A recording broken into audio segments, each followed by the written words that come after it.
Hey guys, how's it going? So this is a video on why your content isn't blowing up. So I was actually having a call with a client as well too. So we were talking a bit about like content strategies and how when something is a winner and what type of data you should be looking for. So he asked like a very interesting question, and then I thought to myself, oh, this is a good question. I gave him an answer, and he was like, oh, this is a very good answer. So I thought to myself, okay, why don't I make a video about this? Because I thought it could actually benefit a lot of people. So why your content isn't blowing up? Well, this is gonna be a fun one because I'm gonna get. I feel like I do get these like DMs and stuff like that when I like prospect, and people are gonna try to call me out and be like, "Oh, but you're posting in like 5, 11 views on Facebook. You're getting like 10 views on YouTube and stuff like that. How can you talk about viewing blowing up?" So I'm just gonna give you an answer to that because like I get that question a lot. So and it's not a bad question anyways. But listen, the reason why I make the content I make, like content like this video that you're watching right now is not meant to blow up. It's literally not gonna happen. Like I can't do anything to make this type of content because blow up, because this content is truly just 100% educational style. 99% of people don't watch. I don't want to be shown. Like no one is going to be scrolling on the Facebook feed and they're going to get recommended my video. It makes no sense. That's not going to happen. They'll rather be shown like a 15 to 30-second shorts recommended by the algorithm, because these are not meant to blow up. Like this whole like video is not meant to blow up. It will make no sense if it did that. And it actually make no sense. I would actually be kind of annoyed if it blew up, to be honest, because this is just meant for educational purposes. So but when I give basically these insights and information on the stuff I've learned, the stuff I'm doing, and the stuff I'm doing to help my clients to be able to become the top 1% of the interesting, really boring stuff. So no one is necessarily going to watch that except for you watching this video right now. So however, when I was actually making content to actually blow up, to like be like, okay, I need to make this viral, this type of stuff I was getting. So as you can see, almost 600k views, actually 600k views, 100k views over there, 81k views over there, and I was able to kind of just consistently just cruise at this. Like I have very consistent days where I can be like, okay, yeah, this video is gonna get 100k views, and then I made a video and I actually got 100k views. And listen, I know these videos are not gonna perform like this video that I'm recording right now. It's not. So I'm well aware. So anyways, that was just a long disclaimer. I just wanted to get this out there so I can actually show you how I can get similar numbers like this essentially. So the first thing you're going to need is essentially just data. And when I was pushing viral content, it got to the point where I had so much data on my posts that I could basically tell if a video was going to do well or not. Like at the start, you kind of, when you start out, you're like, I might think this video might do well, it might do well, and then you kind of get proven. But as you keep getting going into your game, like 1 month, 2 months, you can kind of predict what type of video is actually going to do well.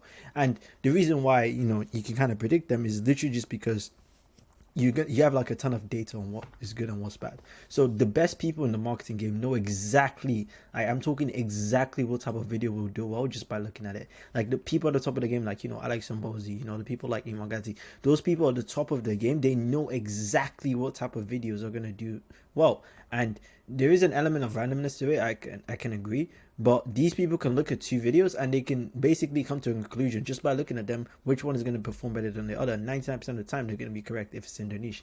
And the reason, and you might be asking how is that possible, but it's literally just because they've had a ton of data on to the exposure essentially. So they've put in the work, they put in the reps, they've made those videos, they made hundreds of them. So now they can look back at those videos, okay, this is a pattern that I saw here. When I said, for example, when I said this happened. When I said this happened. So they can basically look for patterns in analytics, and they can form a hypothesis of like, stuff like, okay, if I made this video talking about this, is going to perform better than if I made a video talking about this.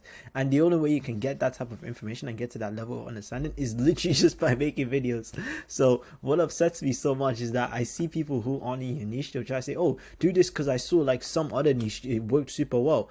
And they're not making any decision based on data. They're just making decisions based on, what they want to record and what they want to like push out. And that process doesn't work well, and that's probably why your views are mediocre. Because if there's no data to prove how, for example, saying follow me for more is going to improve conversion rate, then no one is going to say follow me for more. But there's a reason why people say that, because there's data that proves why if you say this, it's going to work super well.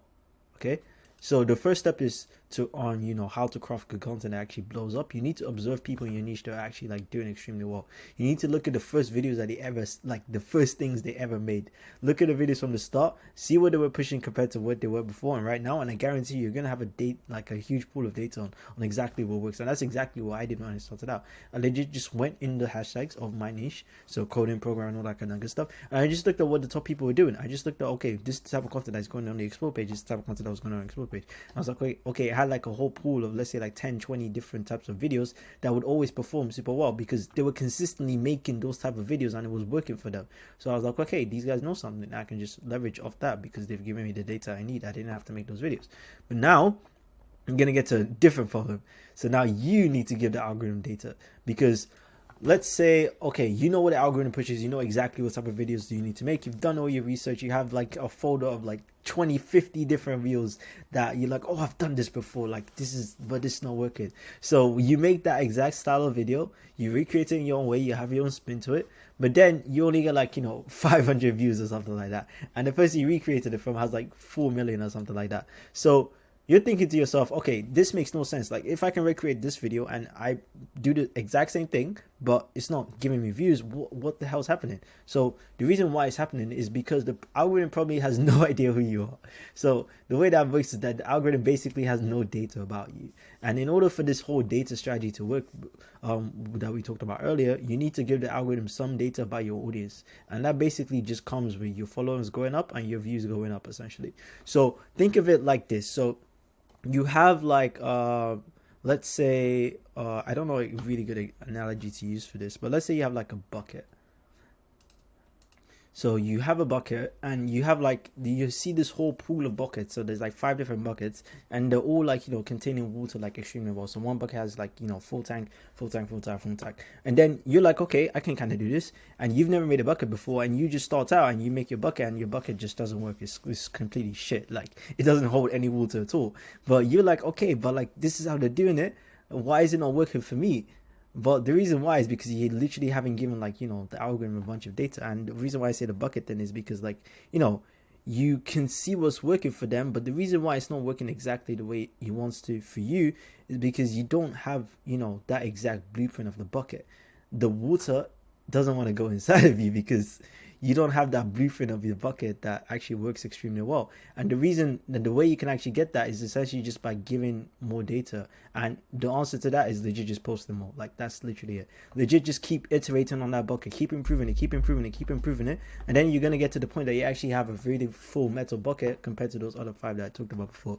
Sorry about the awful analogy, by the way. I suck at giving those type of stuff, but yeah, that's basically the easiest way I can explain it to you. You're essentially just trying to like iterate and iterate based on like, on data that you're getting back, because you might make the bucket and then you might realize, oh, there's a hole down here, I need to actually add this, and then you might realize there's a hole down there. So you're constantly doing stuff and then you're iterating based on the feedback that you're getting, essentially.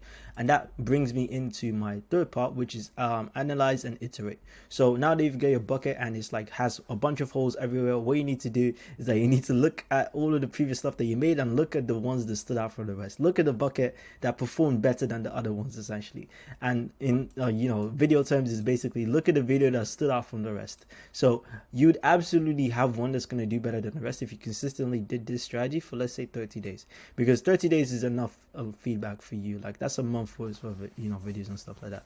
So essentially what that's going to do is that you're going to have a whole pool of basically just winners, and winners of like, stuff that did well. You might have those like 2 videos that perform like exceptionally well compared to like everything else. They might have got like 3 times the views that everything else did, and you're like, okay, what you need to do from there is like, okay, why did this video get like 3 times? Sometimes you might not be able to figure out, and that's completely fine. Like, I had those type of videos where like I'll just upload something randomly and they'll get like, let's say 50k views, and I have no idea why I did that. I'll be scratching my head just thinking to myself, wait, why did this get a lot of views compared to everything else? So it's okay, like, if you don't understand stuff like that, what you need to do from there is that you need to try recreate as many of the strategies that you did as possible and see if you can kind of replicate something like that. Because if you can replicate something, then you basically have like the ultimate superpower, because you're never going to worry about like creating viral content, because you're going to know what type of content is viral. So this is basically the whole blueprint of why your content is blowing up. And I hate when marketers try to tell you that, oh, you have to do this type of thing, you have to do this type of thing, you have to do this type of thing. What is it based off? Like,